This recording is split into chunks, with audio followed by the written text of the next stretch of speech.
Good morning, writers. Today for writing, you're going to need your writing notebook that has your picture collage on the front already submitted yesterday and a pencil. We're going to start by opening up our writing notebooks to the table of contents.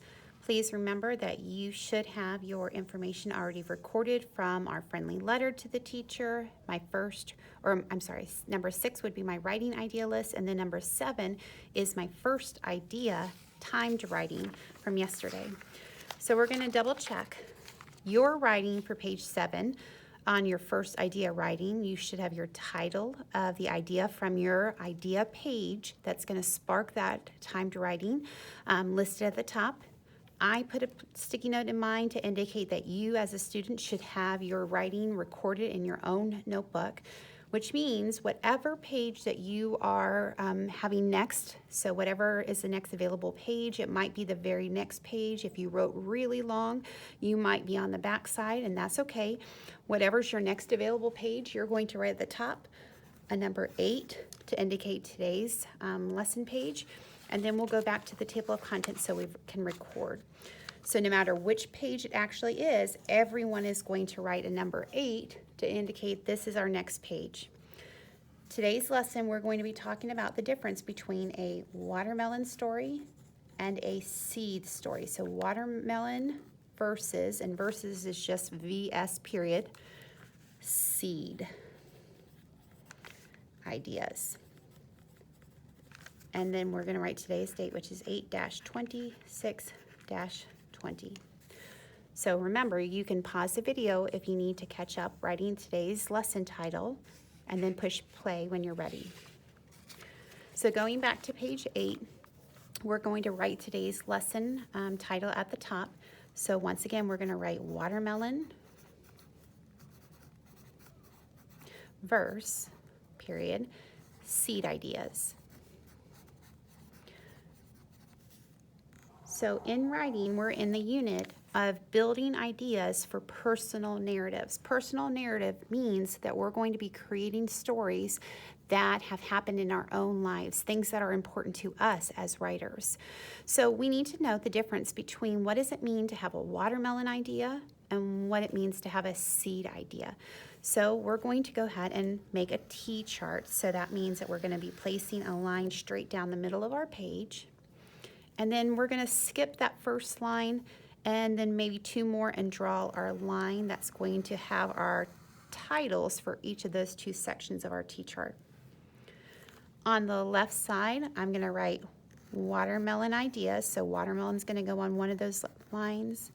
And then underneath it, I'm going to write the word ideas. On the right side, I'm going to write seed on the top of the 2 lines. And then right underneath it, I'm going to write ideas. So that way I can keep myself straight with organizing what these 2 topics are about, their definitions, and then some examples as well. So for this particular part, we're going to start by skipping a line and putting a dash. This means that we're recording some information that refers to watermelon ideas. So we said that we're in a personal narrative unit, meaning that these stories or topics all relate to our own personal lives. So we need to know what it means to generate some of these ideas. So we're going to start by recording the definition. So we're going to say a watermelon idea is a big, and I'm going to put that in all capital letters, big, and underline it, big story that has many, and I'm going to also put that in capital because it's really important to know, many events, period. And then I'm going to write, I'm going to skip a line and then write another dash so I can put one more important point. A watermelon idea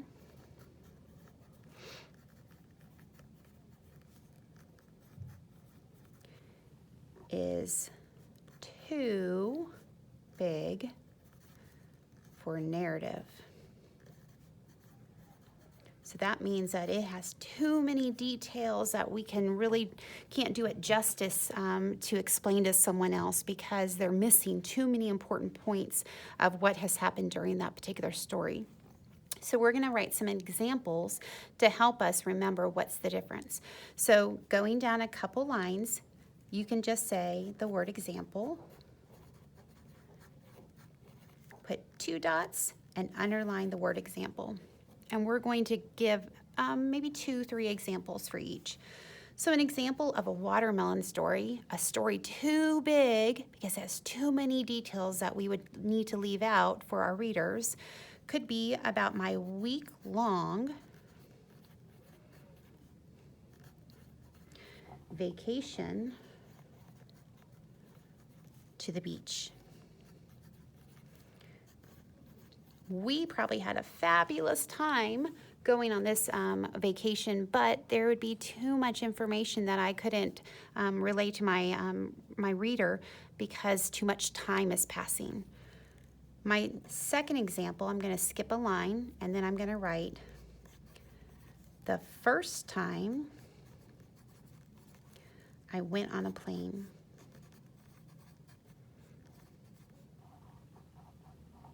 Period. So once again, this event probably took several hours to actually be accomplished to give it any justice. So we cannot be able to give as many details as we would want to describe that to a reader. We could be very vague and general with our feelings and what had occurred, but it wouldn't necessarily be a good narrative to describe an event. So we're thinking a watermelon story is too big, it has too many events, and it's over too long of a period of time. Now when we go on to then think of a seed idea, this is the type of narrative writing that we're going to be focusing on during this unit. So we're going to record that a seed story is a small and specific idea focusing on one, and I'm going to put that in capitals, one and underline it, event. So the difference between a watermelon and a watermelon is about a big story that has so many different events or over a longer stretch of time. But a seed story is when we're zooming in and looking really closely at one specific event of a bigger story. So we're going to go ahead and jump down and also write about the same place we wrote before the example. And we're going to give some examples. So go ahead and push your first little dash. And an example of a seed story could be the opening, or when you were opening my favorite birthday present.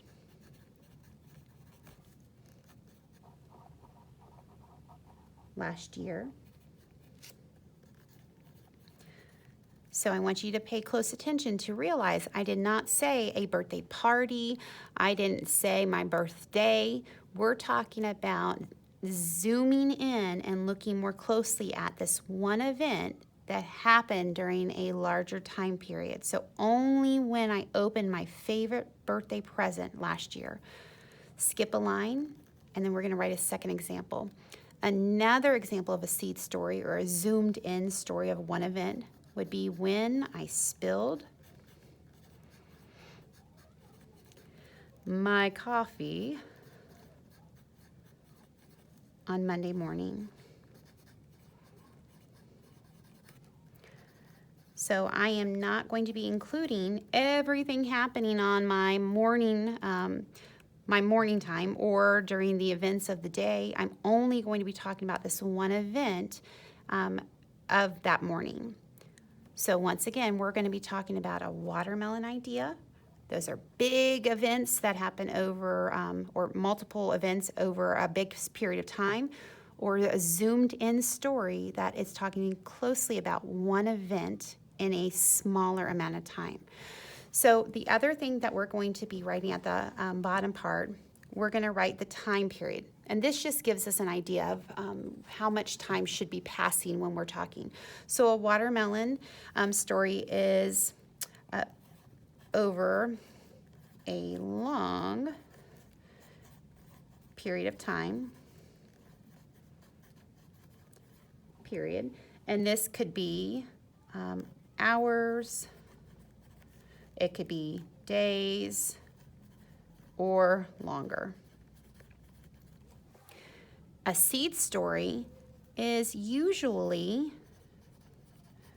focusing on about 15 to 20 minutes. So when we think of that as a time period, that really does allow us to zoom in for only one small event that we can record about. So we say usually 15 to 20 minutes, zoom, zoomed in. And I'm just gonna write in kind of smaller because I ran out of room. So it's a zoomed in story looking closely at that one seed of a watermelon, and the watermelon is a bigger story that has multiple events or multiple seeds, but we're only going to be focusing on one. At the top, you can go ahead and give yourself a little illustration, maybe a seed, quick picture on one side, and maybe even a slice of watermelon slice, and you can get out your crayons and kind of give yourself multiple seeds so we know that it's lots of events for that particular one. Once you're done, please take a picture of today's chart and then submit it for this assignment.